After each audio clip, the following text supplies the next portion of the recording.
تاکہ ایک ذہن میں ایک بات آ جائے سننے والے کس مندی پہ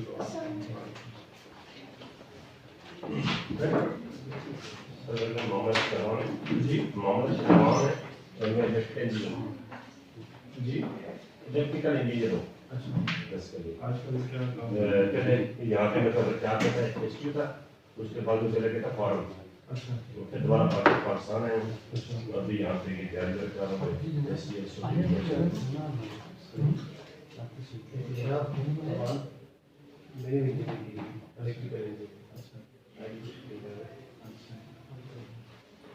میرا نام نذیر بٹ ہے. میری آج کل میں بہت سے پروگرام ہوتا ہے ایویشن بیسک ہے, تو اس میں میرا نام عمر ہے, بالا کوٹ سے تعلق ہے اور بس یہی اسٹوڈنٹ. آپ کا کیا دیکھا دیکھا لگا مجھے بھی آپ کے یونیورسٹی میں دو تین مہینے پڑھا. آج کل کیا کر رہے ہیں آپ؟ آج کل بس فری ہیں, یہ کلاس فری نہ کہیں گے آپ اپنا کام کر رہے ہیں آپ وہ تو پڑھا ہے آپ سے اسلامیات پڑھی ہے. ممتاز جاوید سر یہاں پہ پریکٹس کرتا ہوں کورس میں, ایل ایل بی کی تھی, 16 میرا سیکشن تھا. یہ آپ کرن نام ہے میرا اور ماسٹرز کیا ہوا ہے یونیورسٹی سے. جی آج کل کوئی جاب وغیرہ کرتے ہیں؟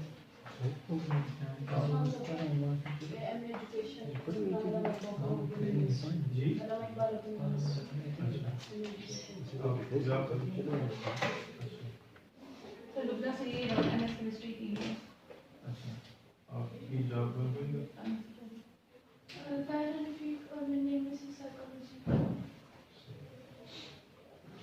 بسم اللہ الرحمن الرحیم. خواجہ اویس احمد میرا نام. میں نے درس نظامی جامعہ کراچی سے کی ہے, اور اس کے بعد میں نے M Phil Islamic studies Hazara University سے, اور آج کل پی ایچ ڈی سے کر رہا ہوں. پی ایچ ڈی میں نے 2017 میں کی تھی لیکچرر اسلامک اسٹڈیز کے لیے, اور الحمدللہ پورے ایجے کے میں ٹاپ کیا تھا, دوسرے نمبر پہ. مقصود ہوتا ہے تاکہ بڑائی بیان کرنے کی مقصود ہوتی ہے, بلکہ اس لیے بتایا جاتا ہے تاکہ سننے والوں کو پتہ چلے کہ کون کس نوعیت کا آدمی مجھ سے بات کر رہا ہے. کوئی تصنیف و تعریف کا کام بھی اپنی کرتا رہتا ہوں. آج کل فرسٹ ایئر کی جو 2 کتابیں ہیں اسلامک اسٹڈیز سلیکٹیو اور کمپلسری, وہ دونوں الحمدللہ میری لکھی ہوئی ہیں پورے ایجے کے مسائل کا.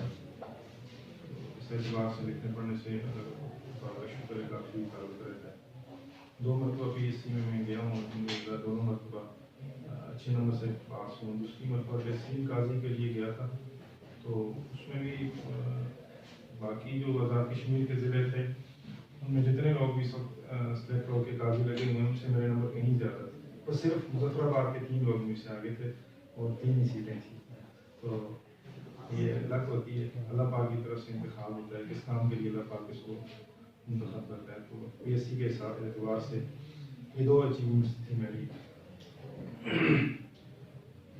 اسلامک اسٹڈیز کا کچھ کورس میں نے دیکھا ہے آپ لوگوں کا, سیکشن آفیسر یا دوسری 1-2 پوسٹنگ جن کے لیے ڈاکٹر صاحب نے کہا تھا دیکھنے کو, تو کچھ چیزیں اس حساب سے میں اپنے ذہن میں سوچ کے آیا ہوں, تو آپ کے سامنے اس کو انشاءاللہ رکھتا ہوں. بنیادی طور پہ پہلے ایک سوال میں آپ سے لے لیتا ہوں کہ کوئی آدمی غیر مسلم ہے, مسلمان ہوتا ہے, آپ سے آ کے وہ کہتا ہے کہ مجھے اب اسلام سیکھنا ہے, آپ اس کو کیا چیز ریکمینڈ کریں گے؟ کیا اس چیز کو دیکھیں وہاں سے آپ کو اسلام ملے گا, اسلام کی تعلیمات آپ کو وہاں سے ملیں گی, کیا چیز آپ اس کو ریکمینڈ کریں گے؟ یہ اس کا مطلب ہے کہ جو بنیادی سورسز ہیں اسلام کو سیکھنے کے وہ 2 ہیں, ایک قرآن ہے اور دوسرا حدیث ہے. اس کو اردو زبان میں مآخذ کہتے ہیں. یہ لفظ جو ہے یہ مأخذ کی جمع ہے. مأخذ کا مطلب ہوتا ہے جہاں سے کوئی چیز حاصل کی جاتی ہے, سورس بنیادی سورس ہے قرآن اور حدیث. تھوڑا سا اور پیچھے میں آپ کو لے کے جاؤں. قرآن اور حدیث ہمیں کہاں سے ملتا ہے؟ کیسے ملا؟ کہاں سے ملا؟ نبی پاک صلی اللہ علیہ وسلم. حدیث تو ہے جو نبی صلی اللہ علیہ وسلم کا قول ہے یا فعل ہے وہ حدیث ہے. وہ حدیث. تو جو قرآن ہے نبی صلی اللہ علیہ وسلم سے اتارا گیا ہے اگر ان کو حکم دیا گئے اللہ تعالیٰ. اس کا مطلب ہے کہ قرآن اور حدیث جو ہے یہ ہمیں رسول اللہ صلی اللہ علیہ وسلم کے واسطے سے اللہ تبارک و تعالیٰ نے پہنچایا ہے. اور وہ جو پہنچانا ہے نا اس کے لیے بنیادی ٹرم استعمال ہوتی ہے وحی کی. وحی. تو اگر آپ اس کو مزید مختصر کریں, آپ نے کہا نا ہم اس کو کہیں گے کہ قرآن اور حدیث سے جا کے سیکھو, تو قرآن اور حدیث کہاں سے ملے؟ تو ہم اس کا جواب دیتے ہیں ہمیں وحی سے قرآن اور حدیث حاصل ہوئے ہیں. تو اس کا مطلب ہے کہ ہمارا جواب اگر مختصر کرنا چاہیں مزید اس کو, تو ہم اس کو یہ کہیں گے کہ ہم نے آپ نے اب جو تعلیمات قرآن کریم اور حدیث کی یہ اسلام کو سیکھنے کی حاصل کرنی ہے, وہ وحی کے ذریعے جو چیز حاصل ہوئی ہے وہ آپ اس کو لیں اور اسلام آپ کو پتہ چل جائے گا. تو بنیادی طور پر جب ہم سے اس شریعت اسلامیہ کے حوالے سے سوال کیا جاتا ہے تو سب سے پہلے ہماری نظر وحی کی طرف جاتی ہے. وحی کو سیکھنا ہماری ذمہ داری بن جاتی ہے. کسی بھی چیز کے بارے میں جب آپ سے سوال ہوتا ہے پی ایس سی میں یا کسی بھی امتحان میں, اس سوال میں بنیادی طور پر آپ نے اس لفظ کے بارے میں دو چیزیں بتانی ہوتی ہیں کہ اس کا مطلب کیا ہے ڈکشنری میں, اور دوسرا جس اصطلاح میں جس فن میں وہ لفظ استعمال ہو رہا ہے وہ فن, اس فن والے لوگ اس سے کیا مطلب سیکھ لیتے ہیں. مطلب اب وہی ہے, ڈکشنری میں اس کا کیا مطلب ہے, اس کو ہم کہتے ہیں لغوی معنی, اور اصطلاح میں شریعت اسلامیہ کی اصطلاح میں وحی کا کیا مطلب ہے. یہ دونوں معنی ہم کو آنے چاہیے. مختصراً یہ ہے وحی کا لغوی معنی ہے چپکے سے کسی کو کوئی اطلاع پہنچا دینا جس کے اوپر کوئی دوسرا مطلع نہ ہو سکے, کسی دوسرے کو وہ بات معلوم نہ ہو سکے. دو آدمی اس طریقے سے آپس میں نالج کو ٹرانسفر کر لیں. میں پہلے سے ایک بات طے کر رکھی ہو, یہ پیچھے جو بھائی بیٹھے ہیں ان کے ساتھ میں نے بات طے کی تھی کہ جس وقت میں آپ کو اشارہ کروں گا تو آپ نے ایسا کرنا ہے کہ دروازہ کھول دینا ہے.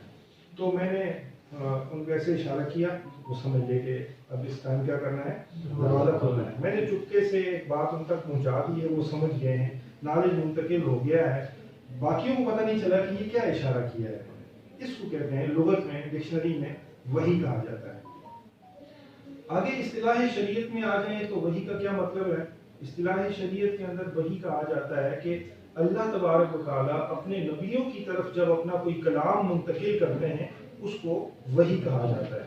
تو بنیادی طور پر جب وحی کا سوال آپ کے پاس آئے گا تو یہ دو چیزیں آپ نے سب سے پہلے لکھنی ہے. پہلے آپ نے اس کا لغوی معنی لکھنا ہے اور پھر اس کا آپ نے کیا کرنا ہے, اصطلاحی معنی لکھنا ہے. اس کے بعد آتی ہیں اس کی اقسام.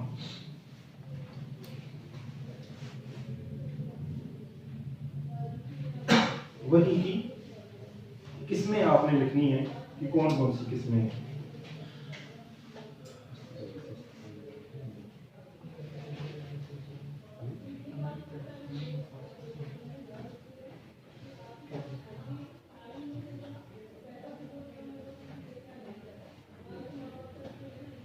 یہ جو ٹاپک ہے جو آپ بتا رہے ہیں یہ فقہ میں آتا ہے,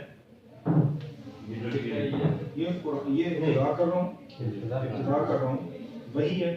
وہی سے آگے آئے گا قرآن کریم. قرآن کریم کے اور دو ٹاپک آ جائیں گے, ایک قرآن آئے گا ایک حدیث آئے گا. پھر ہم وہی کے بعد آئیں گے قرآن کریم کی طرف. قرآن کریم کے اندر اس کے مضامین ہیں, اس میں عقائد ہیں, احکام ہیں, قصص ہیں, امثال ہیں. عقائد میں آپ کا توحید, رسالت, آخرت, یہ جو ارکان اسلام ہیں یہ آ جائیں گے. پھر احکام کے اندر آپ کی عبادات آ جائیں گی, نماز, روزہ, زکوٰۃ, حج, یہ آ جائے گی, آپ کا فقہ کا پورشن آ جائے گا.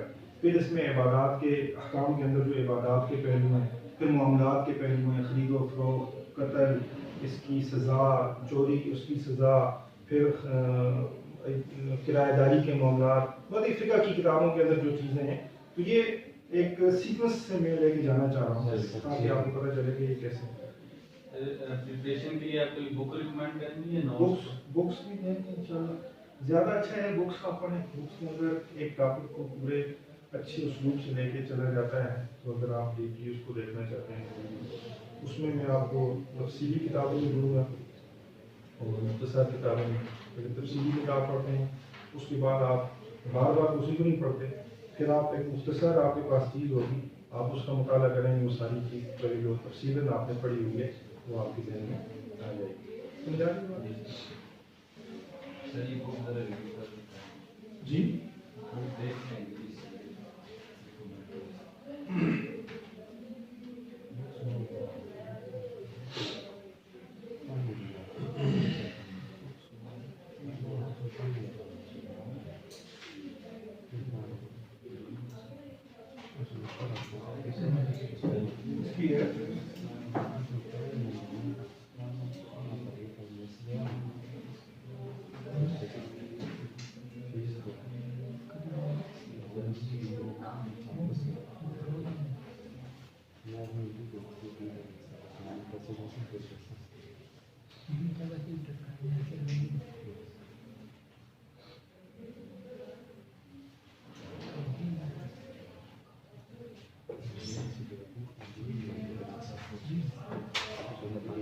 اچھی کتاب کافی کچھ ہے.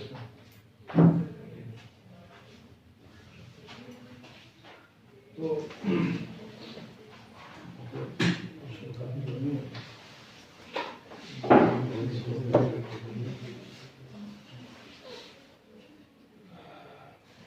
وحی کی بنیادی اقسام آپ دیکھیں گے تو دو میں نے لکھے ہیں, 3 الفاظ لکھے ہیں. یہ ایک ہی قسم کے 3 نام ہیں.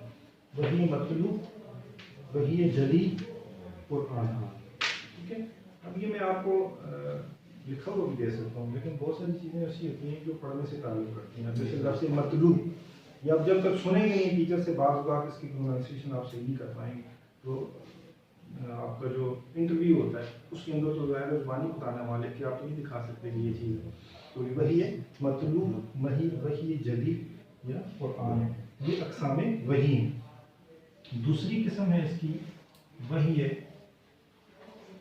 غیر مطلوب, تو وحی ہے خفی بھی کہتے ہیں, اور حدیث, اس سے مراد حدیث ہے. یہ 2 اقسام ہیں وحی کی جو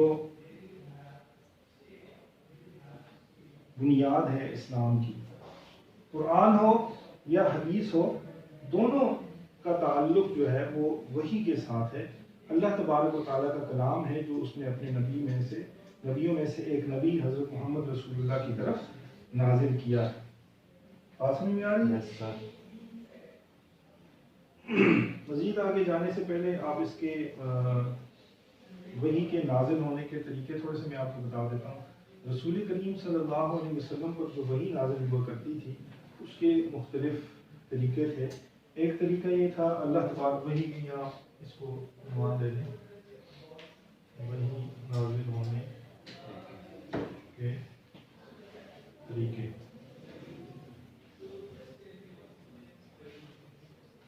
براہ راست کلام, اور اللہ تبارک و تعالیٰ نے معراج کے موقع پر رسول کریم علیہ السلام سے براہ راست کلام فرمایا تھا. یہ وحی نازل ہونے کا ایک طریقہ ہے. بذریعہ فرشتہ, فرشتہ کون سا ہوتا تھا؟ حضرت جبریل علیہ السلام. پھر بذریعہ فرشتہ میں 2-3 صورتیں ہیں. جبریل امین یا تو اپنی اصلی صورت میں آتے تھے یا پھر وہ کسی انسانی صورت میں آتے تھے. انسانی صورت میں بھی جب آتے تھے تو بعض اوقات وہ ایک صحابی تھے حضرت دحیہ کلبی کی صورت میں آتے تھے, اور بعض اوقات کسی ایک نبی شخص کی صورت میں وہ تشریف لایا کرتے تھے. تو وحی نازل یوں کیا کرتے تھے. تو جب انسانی صورت میں آتے تھے تو مجلس میں بیٹھے ہوئے لوگوں کو ہی پتہ چلتا تھا کوئی بندہ آیا ہے, آپ علیہ السلام سے کوئی بات کر رہا ہے. لیکن جب وہ غیبی طور پر آتے تھے تو پھر آپ علیہ السلام ہی صرف اس کے ادراک کر سکتے تھے, عام لوگوں کو اس کا پتہ نہیں چلتا تھا. ہاں علامات آپ علیہ السلام پر ظاہر ہو جاتی تھی جن سے لوگ محسوس کر لیتے تھے کہ اس وقت وحی نازل ہو رہی ہے. بات سمجھ میں آ گئی؟ تیسرا طریقہ ہے وحی کے نزول کا الہام. الہام کا مطلب ہوتا ہے دل کے اندر کوئی بات ڈال دینا. اب یہاں پر فرشتہ بھی نہیں ہے, براہ راست کلام بھی نہیں ہے, نبی کے دل میں اللہ تبارک و تعالیٰ نے ایک بات ڈال دی ہے اور نبی سمجھ گئے ہیں کہ یہ بات اس وقت اللہ تبارک و تعالیٰ کی طرف سے دل میں ڈالی گئی ہے، اور پھر اللہ کے حکم سے نبی اس کو آگے لوگوں تک پہنچا دیتے ہیں۔ نمبر 4 ہے خواب۔ نبی کا جو خواب ہوتا ہے یہ بھی وہی ہوتا ہے۔ آپ نے سنا ہے واقعہ حضرت ابراہیم علیہ السلام کا، خواب میں انہوں نے دیکھا بیٹے کو ذبح کر رہا، تو انہوں نے بیٹے کو ذبح کرنا شروع کر دیا، کیوں؟ وہ جانتے تھے کہ یہ میرا خواب جو ہے اللہ تبارک و تعالیٰ کا حکم ہے۔ تو نبی کو عام انسانوں کی طرح خواب نہیں آتے، نبی کو جو خواب دکھایا جاتا ہے وہ من جانب اللہ ہوتا ہے، اللہ تبارک و تعالیٰ کی طرف سے دکھایا گیا ہوتا ہے۔ بات سمجھ میں آ گئی؟ ایک حدیث کے اندر آتی ہے مثال نزول وحی کی، گھنٹیوں کی سی آواز۔ کسی نے آپ علیہ السلام سے دریافت فرمایا کہ آپ کو جو وحی نازل ہوتی ہے تو کیا کیفیت ہوتی ہے اور کیسے آپ کو پتہ چلتا ہے کہ وحی نازل ہو رہی ہے؟ تو آپ علیہ السلام نے جواب عنایت فرمایا کہ مجھے جب وحی نازل ہوتی ہے تو وہ ایسی وحی ہوتی ہے جیسے گھنٹیوں کی سی آواز ہوتی ہے۔ اب اس کی مزید تشریح یا تفسیر نہیں کی گئی کہ گھنٹیوں کی سی آواز کا کیا مطلب ہے، تو شرائع حدیث کہتے ہیں کہ گھنٹی کی آواز کیونکہ مسلسل آ رہی ہوتی ہے اور ہر جانب سے آتی ہوئی محسوس ہوتی ہے، تو آپ علیہ السلام نے جو یہ فرمایا کہ مجھے گھنٹیوں کی سی آواز آ رہی تھی، تو اس کا مطلب اور مفہوم یہی ہے کہ وہ ایسی آواز ہے جو ایک تسلسل کے ساتھ آتی ہوئی محسوس ہوتی تھی اور ہر جانب سے آتی ہوئی محسوس ہوتی تھی۔ تو اس کو آپ علیہ السلام نے فرمایا کہ مجھے جب وحی آتی ہے تو وہ ایسی آواز ہوتی ہے جیسے گھنٹیوں کی سی آواز ہوتی ہے۔ بات سمجھ میں آ رہی ہے؟ تو یہ وحی سے متعلق 2-3 چیزیں ہیں۔ ایک وحی کا لغوی معنی، چپکے سے بات دوسرے تک پہنچا دینا، پھر اس کا اصطلاحی معنی کہ اللہ تبارک و تعالیٰ کا کلام جو وہ اپنے نبیوں میں سے کسی نبی کی طرف کرتا ہے، اور اس کے بعد وحی کے اقسام ہیں، وحی مطلوع جس کو وحی جلی بھی کہتے ہیں اور قرآن کریم بھی کہتے ہیں۔ وحی مطلوع کا مطلب ہوتا ہے جس کی تلاوت کی جاتی ہے۔ مطلوع کا کیا مطلب ہوتا ہے؟ تلاوت جس کی تلاوت کی جاتی ہے۔ قرآن کریم ہے اس کی ہم تلاوت کرتے ہیں، احادیث مبارکہ کی تلاوت نہیں کی جاتی۔ یہ یوں بھی کہا جا سکتا ہے کہ وحی مطلوع حضرت جبریل امین نے آ کر نبی پاک صلی اللہ علیہ وسلم کے سامنے بطور قرآن تلاوت کیا تھا۔ عام جو احادیث وغیرہ تھی ان کو اس طریقے سے بطور قرآن تلاوت نہیں کیا گیا۔ یا پھر ایسا بھی ہوا کہ جب آپ علیہ السلام کا دنیا میں موجودگی کا آخری سال تھا تو اس میں آپ نے جبریل امین کو قرآن کریم 2 مرتبہ سنایا۔ ویسے جتنا بھی قرآن نازل ہوا کرتا تھا آپ علیہ السلام رمضان المبارک میں جبریل امین کو سناتے تھے اور ان سے سنتے تھے۔ آخر سال میں اس کو 2 مرتبہ آپ نے تلاوت فرمایا اور جبریل امین سے بھی تلاوت کر کے سنا، تو اس لیے اس کو وحی مطلوع کہا جاتا ہے۔ قرآن کریم عام طور میں ہم اس کو قرآن کریم کے نام سے جانتے ہیں۔ اور اسی طرح وحی غیر مطلوع ہے جس کو احادیث مبارکہ کہا جاتا ہے، جو وحی خفی ہے، یعنی جس کا وحی ہونا قرآن کریم کی طرح اجلا نہیں ہے، قرآن کریم کی طرح نمایاں نہیں ہے، لیکن ہے وہ اللہ تبارک و تعالیٰ کی جانب سے وحی ہے۔ ایسا نہیں ہے کہ وہ نعوذ باللہ رسول کریم نے اپنی جانب سے کوئی باتیں بتاتے رہے۔ قرآن کریم میں اللہ تبارک و تعالیٰ نے 27ویں پارے میں ارشاد فرمایا وَمَا يَنطِقُ عَنِ الْهَوَىٰ إِنْ هُوَ إِلَّا وَحْيٌ يُوحَىٰ، کہ یہ نبی اپنی خواہش سے کوئی بات نہیں کرتے، وہ جب بھی کوئی بات کرتے ہیں وہ اللہ تبارک و تعالیٰ کی جانب سے وحی کی گئی ہوتی ہے۔ اس کا مطلب ہے کہ جتنی باتیں بھی آپ علیہ السلام اپنی زبان عطن سے ارشاد فرماتے تھے وہ اللہ تبارک و تعالیٰ کی جانب سے وحی تھی۔ آپ علیہ السلام کے اوپر ایک اللہ تبارک و تعالیٰ کی نگرانی تھی، آپ کے اندر اللہ تبارک و تعالیٰ نے ایسی استعداد پیدا کر دی ہوئی تھی کہ آپ کے اوپر شیطان تسلط نہیں کر سکتا تھا، کوئی انسان آپ کے دل میں کوئی بات نہیں ڈال سکتا تھا، کوئی وسوسہ یا کوئی ایسا مشورہ آ کے دے دے کہ جو اللہ تبارک و تعالیٰ کی منشا نہ ہو۔ تو یہ اللہ تبارک و تعالیٰ نے نبی کے اندر خصوصیات رکھی ہوتی ہیں تاکہ جب اللہ تبارک و تعالیٰ کا پیغام لوگوں تک نبی پہنچائیں تو وہ پیغام بالکل خالص، اجلا اور نکھرا ہوا ہو، اس کے اندر کسی قسم کے باطل کی آمیزش نہ ہوئی ہو۔ بات سمجھ میں آ رہی ہے؟ یہ کچھ وحی سے متعلق بنیادی معلومات تھیں۔ اب ہم چلتے ہیں وحی کی جو 2 قسمیں ہم نے کی ہیں، وحی مطلوع اور وحی غیر مطلوع اس کی جانب.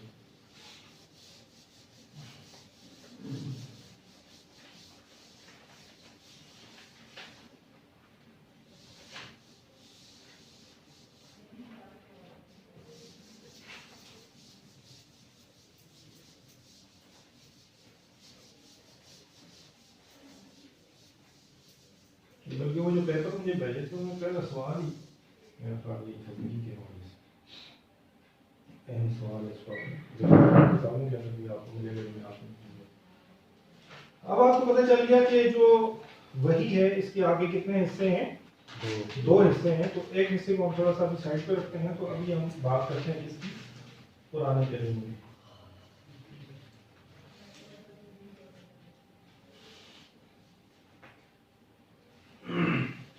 قرآن اس کے بارے میں بھی ہم نے لغوی معنی اس کا دیکھنا ہے, اس کا اصطلاحی معنی دیکھنا ہے, اور اس کے مختلف اسماء ہیں جو اس کے نام ہیں وہ ہم نے دیکھنے ہیں, اور پھر اس کی جو ذہنی مباحث ہیں ان کی طرف ہم چلیں گے. قرآن کا لفظ جو ہے اس کا مطلب ہوتا ہے بار بار پڑھی جانے والی کتاب.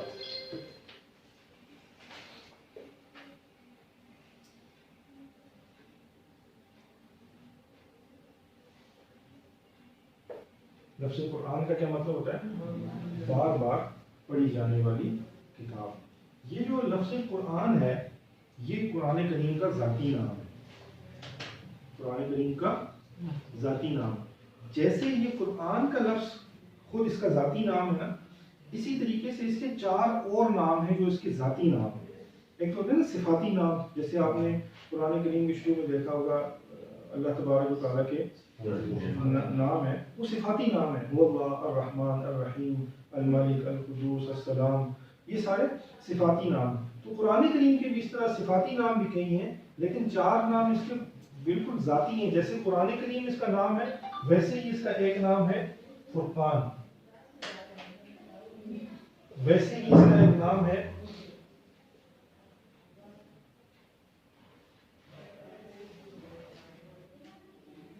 الذکر, ویسے ہی اس کا ایک نام ہے التنزیل, ویسے ہی اس کا ایک نام ہے الکتاب. یہ 5 نام ہیں قرآن کریم کے. قرآن کا مطلب ان میں سے ہے بار بار پڑھی جانے والی کتاب. ویسے زیادہ ہمارے یہاں قرآن کا لفظ استعمال ہوتا ہے تو ہمیں قرآن ہی پتہ ہے, ورنہ خود قرآن کریم میں قرآن نے اپنے لیے یہ سارے اسماء استعمال کیے ہیں. القرآن بار بار پڑھی جانے والی کتاب, الفرقان فرق کرنے والی, حق و باطل کے اندر فرق کرنے والی کتاب, التنزیل نازل شدہ, کیونکہ قرآن کریم نازل شدہ ہے نا اس لیے اس کو التنزیل بھی کہا جاتا ہے. الذکر یاد دہانی, الذکر یاد دہانی, یہ بھی آخرت کی یاد دہانی کرواتی ہے. دنیا میں جو ضابطہ اعمال ہے وہ بتاتا ہے قرآن کریم, ان کی یاد دہانی کرواتا ہے, تو اس لیے اس کو الذکر بھی کہا جاتا ہے. اور 5واں نام ہے اس کا الکتاب. کتاب کا مطلب ہوتا ہے لکھی ہوئی چیز. تو قرآن کریم بھی چونکہ لکھا ہوا ہے, لوح محفوظ کے اندر لکھا ہوا ہے, قرآن کریم ہمارے پاس مصاحف کے اندر کتابی صورت کے اندر لکھا ہوا ہے, اس اعتبار سے اس کو بھی الکتاب بھی کہا جاتا ہے. اس کے علاوہ المہیمن, مبین, عربی مبین, اس طرح کے اس کے صفاتی نام بھی کئی ہیں. تقریباً علماء کہتے ہیں کہ 56 کے قریب اس کے صفاتی نام ہیں, اور یہ 5 اس کے ذاتی نام ہیں. یہاں تک بات سمجھ میں آ گئی. آگے قرآن کریم کی اصطلاحی تعریف. یعنی شریعت اسلامیہ میں جب لفظ قرآن یا الفرقان یا الذکر یا التنزیل یا الکتاب بولا جاتا ہے تو اس سے مفہوم کیا ہوتا ہے, اس سے معنی کیا مراد لیا جاتا ہے.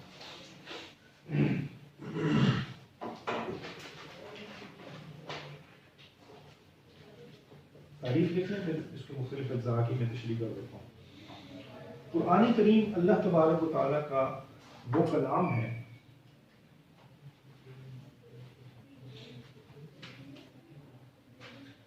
قرآن کریم اللہ تبارک و تعالیٰ کا وہ کلام ہے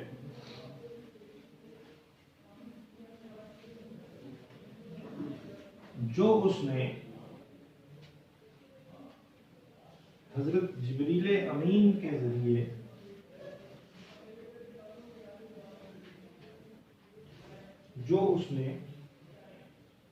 حضرت جبریل امین کے ذریعے حضرت محمد صلی اللہ علیہ وسلم تک پہنچایا،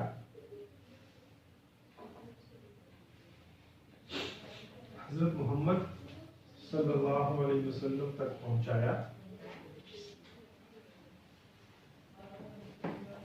جو مصاحف میں لکھا ہوا ہے، مصاحف میں لکھا ہوا ہے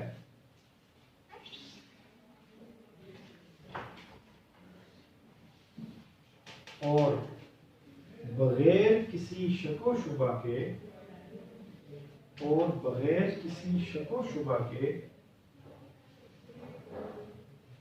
تواتر کے ساتھ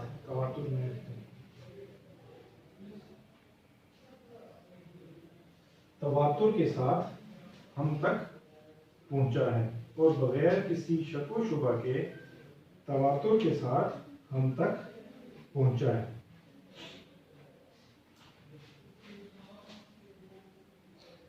مصاحف کیا ہوتا ہے؟ مصاحف میں اب ایک ایک کر کے ہر ایک کی تشریح دیکھیں، سب سے پہلی بات میں نے کہی اللہ تعالیٰ کا کلام ہے۔ کیا کہا؟ اللہ تعالیٰ کا کلام ہے۔ اس کا مطلب ہے کہ قرآن کریم عام تصانیف کی طرح ایک تصنیف نہیں ہے کہ ایک مصنف بیٹھا اور اس نے بیٹھ کر اس کو لکھ لیا، بلکہ یہ کلام الہی ہے۔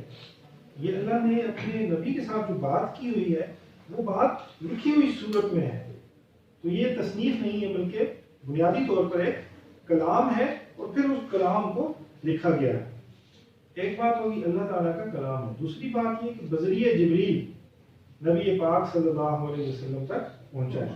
اب دیکھیں اللہ تبارک و تعالیٰ کا کلام تو اور بھی بہت سارا ہے نا، لیکن قرآن کریم صرف وہ والا کلام ہے جو بذریعہ جبریل حضرت محمد رسول اللہ صلی اللہ علیہ وسلم تک پہنچا ہے، ورنہ باقی انبیاء کی طرف بھی اللہ تعالیٰ کا کلام آیا، لیکن کسی کو تورات کہا گیا، کسی کو زبور کہا گیا، کسی کو انجیل کہا گیا، کوئی صحف موسیٰ تھے، کوئی صحف ابراہیم تھے۔ یہ جو قرآن جس کو ہم کہتے ہیں وہ حضرت جبریل نے حضرت محمد رسول اللہ صلی اللہ علیہ وسلم کے اوپر جو نازل کیا ہے وہ والا کلام جو ہے قرآن کریم کہلاتا ہے۔ اور اس کا مطلب ہے کہ اللہ تعالیٰ کا وہ کلام جو یہاں میں نے ابھی لکھی تھی مٹا دی، وحی کے نزول کی اکثر طریقے، اللہ تبارک و تعالیٰ کا وہ کلام جو بطور الہام آپ علیہ السلام کے پاس آیا وہ قرآن نہیں ہے۔ اللہ تبارک و تعالیٰ کا وہ کلام جو بذریعہ خواب آپ علیہ السلام کے پاس آیا وہ قرآن نہیں ہے۔ اسی طریقے سے اللہ تبارک و تعالیٰ کا وہ کلام جو میں نے کہا تھا نا سلسلۃ الجرس، گھنٹیوں کی سی آواز، اس کے ذریعے آیا وہ قرآن نہیں ہے، بلکہ قرآن جو ہے وہ اللہ تبارک و تعالیٰ کا وہ کلام ہے جو بذریعہ جبریل آپ علیہ السلام پر نازل کیا گیا، مصاحف میں لکھا ہوا ہے۔ یہ جو لفظ ہے مصاحف، اس کو یہ جمع ہے، اس کی واحد ہوتی ہے مصحف۔ مصحف کا مطلب ہوتا ہے کاپی، نوٹ بک یا کتاب۔ آگے تاریخ قرآن کے اندر میں آپ کو بتاؤں گا کہ قرآن کریم کو اللہ تبارک و تعالیٰ نے لوح محفوظ میں لکھا ہوا ہے، وہاں پر بھی کچھ اللہ کے غیب کے خزانوں میں، اللہ کے علم میں کوئی مصاحف ہیں، کوئی ایسی کتابیں ہیں جہاں پر اللہ تبارک و تعالیٰ نے قرآن کریم کو لکھا ہوا ہے، تو ان کی طرف اشارہ کر کے یہاں تاریخ میں کہا گیا ہے کہ یہ مصاحف کے اندر لکھا ہوا ہے۔ یہ جو ہمارے پاس کتابی صورت میں ہے، عام دستور میں ہم اس کو بھی مصحف کہتے ہیں، اس کو بھی کتاب کہا جاتا ہے، تو اس کی طرف بھی اشارہ ہو سکتا ہے کہ وہ قرآن جو مصاحف میں لکھا ہوا ہے، اور بغیر کسی شک و شبہ کے یعنی قرآن کے قرآن ہونے میں کسی قسم کا کوئی شک و شبہ نہیں ہے، تواتر کے ساتھ ہم تک پہنچا ہے۔ تواتر کی بات میں تشریح کرتا ہوں، پہلے یہ شک و شبہ کے لفظ کو مزید کھول لوں کہ بغیر کسی شک و شبہ کے تواتر کے ساتھ ہم تک پہنچا ہے۔ یہاں پر آپ کے ذہن میں ایک سوال آنا چاہیے کہ کفار تو اس کے بارے میں شک و شبہ میں مبتلا ہے، تو یہ کیسے کہا جا سکتا ہے کہ قرآن کریم شک و شبہ سے پاک ہے؟ سورہ بقرہ میں بھی کہا گیا نا لا ریب فیہ، اس کے اندر کوئی شک نہیں ہے. یعنی قرآن کریم اپنے اندر اتنی استعداد رکھتا ہے، اپنے اندر ایسی ایسی خوبیاں رکھتا ہے کہ جن کو مد نظر رکھ کر دیکھا جائے تو قرآن کریم کسی قسم کے شک و شبہ کے لائق نہیں ہے. اس قابل ہے کہ اس کے اندر شک نہ کیا جائے. اور اگر اس کے من جانب اللہ ہونے میں کسی کو کچھ شک و شبہ ہو بھی تو من جانب الرسول یعنی اللہ تعالیٰ کے نبی کی جانب سے ہونے میں کسی قسم کا کم از کم کوئی شک و شبہ اس میں نہیں ہے. یہاں پر کچھ عرصہ پہلے فرانس میں ایک تحقیق ہوئی. ان لوگوں نے قرآن کریم کے تقریباً 40,000 نسخے اکٹھے کیے، پرانے نئے، کچھ کس جگہ سے کس جگہ سے، دنیا کے کونے کونے سے انہوں نے مصاحف اکٹھے کیے. مقصد یہ تھا کیونکہ مسلمانوں کی جانب سے ایک بڑا اعتراض ان لوگوں کے لٹریچر کے بارے میں یہ ہوتا ہے کہ محفوظ نہیں ہے، انجیل محفوظ نہیں ہے، تورات محفوظ نہیں ہے، زبور محفوظ نہیں ہے، ان کے پاس تحریف شدہ اس کی کاپیاں ہیں. تو انہوں نے کہا اچھا ان کی قرآن کو بھی ذرا دیکھ لیتے ہیں کہ یہ کس مقام پر کھڑا ہے، کیا اس کے اندر کوئی رد و بدل ہوا ہے، کوئی تبدیلی ہوئی ہے.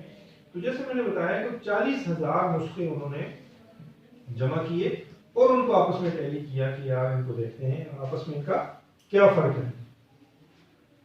تو ظاہر ہے پرانے سے پرانے نسخے بھی تھے، کہیں کسی کا کوئی صفحہ نہیں تھا، کسی کے کوئی لفظ ٹوٹے ہوئے تھے، کسی کی سیاہی اڑ گئی تھی، کیا ہوا تھا، اس طرح کی چیزیں تو تھیں. لیکن یہ کہ کسی میں ایک لفظ لکھا ہوا ہے، کسی قرآن میں اس لفظ کی جگہ دوسرا لفظ لکھا ہو، کسی قرآن کے نسخے میں ایک آیت ہے تو اسی آیت کی جگہ کسی تیسرے نسخے میں کسی دوسری قسم کی آیت ہو، ایسا ان کو کسی جگہ پر بھی نہیں ملا. کنکلوژن انہوں نے اپنی ریسرچ کا یہ دیا کہ یہ قرآن جو اس وقت مسلمانوں کی پریکٹس میں ہے یہ بیائی نہیں، بالکل وہی قرآن ہے، بالکل وہی قرآن ہے جو حضرت محمد صلی اللہ علیہ وسلم نے آج سے 1450 سال پہلے اپنے صحابہ کو دیا تھا، اور انہوں نے من و عن بالکل اصل حالت میں آج ان لوگوں کے پاس وہ قرآن کریم موجود ہے. اس حد تک وہ بھی مانتے ہیں، اس میں کسی قسم کا کوئی شک و شبہ نہیں ہے. اور آخری جو شک تھی تواتر کے ساتھ ہم تک پہنچ رہا ہے. تواتر کا مطلب ہوتا ہے تسلسل، ایسا تسلسل کسی چیز کا اتنے لوگ تذکرہ کرتے چلے آ رہے ہوں کہ جن کے جھوٹ کے متفق ہونے کو عقل محال سمجھتی ہے. یعنی قرآن کریم کو چائنا میں بھی لوگ پڑھ رہے ہیں، فیجی آئرلینڈ کے اندر بھی لوگ پڑھ رہے ہیں، اس کو سعودیہ کے اندر بھی لوگ پڑھ رہے ہیں، بر صغیر کے اندر بھی لوگ پڑھ رہے ہیں. ہر جگہ پر قرآن کریم اتنا زیادہ پڑھا جا رہا ہے، لاکھوں اس کے حفاظ ہیں، اربوں اس کے نسخے لکھے ہوئے ہیں.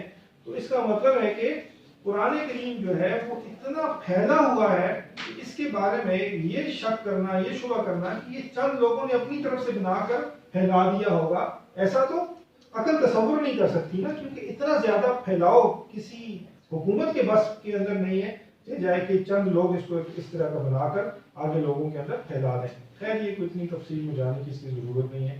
آپ اس حد تک اس کو یاد رکھیں کہ تواتر کے ساتھ قرآن کریم ہم تک پہنچا ہے، اور تواتر کا مفہوم یہ ذہن میں رکھ لیں کہ ایسا طرز نقل آگے پہنچنے کا ایسا طریقہ جس کے اندر کوئی شک و شبہ کی گنجائش باقی نہ بچتی ہو. یہ قرآن کریم کی